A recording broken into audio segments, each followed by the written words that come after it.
Hey YouTubers, thanks for tuning in again to Chai Tesla Guy. I wanted to give everybody a real quick update on my Model 3 order progress. I made my reservation in June of 2018, not an early reservation holder, unfortunately. I wasn't sure of how that was all gonna pan out with my current vehicle that I own.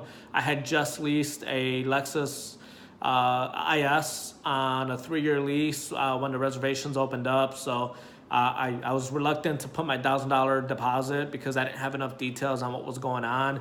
I just kept watching the forums, seeing the orders update, people take delivery, the delivery delays. So I just kept holding off. And then once the time became more clear, or once it became more clear that I was going to be able to line up the timelines of returning my lease and then getting a Model 3 very shortly after, I went ahead and pulled the reservation trigger.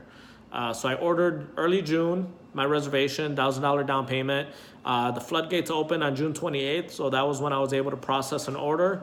On July 6th, I made the decision to go ahead and order a Midnight Silver, all-wheel drive, enhanced autopilot. Sorry, I'm thinking through the features real quick. Enhanced autopilot on that date. On August 1st, Tesla made the announcement that supercharging was going to be included for all performance Model 3s if the order was placed prior to September 16th. And it also opened it up to referrals going from that date forward. So that's what I needed to put me over the edge and decide to order a performance Model 3. So on August 2nd, I emailed my change to Tesla. Didn't hear anything for 2-3 weeks. Then I found out about this loophole on the website where you can do your edit. I unfortunately at that point couldn't do an edit anymore. My edit button was removed. So I found this loophole that allowed me to do this background edit to my order. I went ahead and updated to the performance.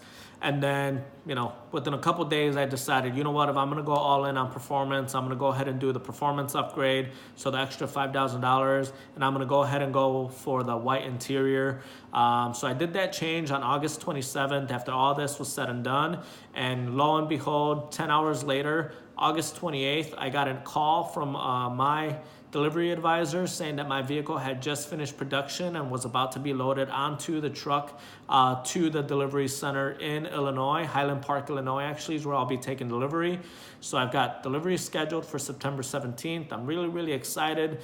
That's actually 2 days before the lease is up on my current vehicle, so it's perfect timing. I wanted to give everybody an update. The edit button loophole definitely works, so if you can't edit your order now, and you want to be able to make changes without submitting the email request, because Tesla's taken a very long time to process those changes when you're doing the email. The loophole definitely works. I can post it on my details for this video so you guys can have access to that. And then also, Tesla is definitely prioritizing those higher end Model 3 orders before the end of the quarter. They want to make sure they're profitable this quarter. Obviously, Elon's been talking about that for a while. So when I made my change from performance to performance Model 3 with the performance upgrade and the white interior, obviously my price for my vehicle increased by $6,500. So I think that was a catalyst for the movement in my order. So good luck everybody who's looking to get a Model 3 before the end of the year, before that $7,500 tax credit incentive finishes. And then don't forget, you have access to my referral code. It's going to be posted in the details. You can utilize that referral code to get unlimited supercharging if you place your order for a performance Model 3 prior to the end of day September 16th. So go ahead and get those orders placed. Have a good one. Thanks for watching.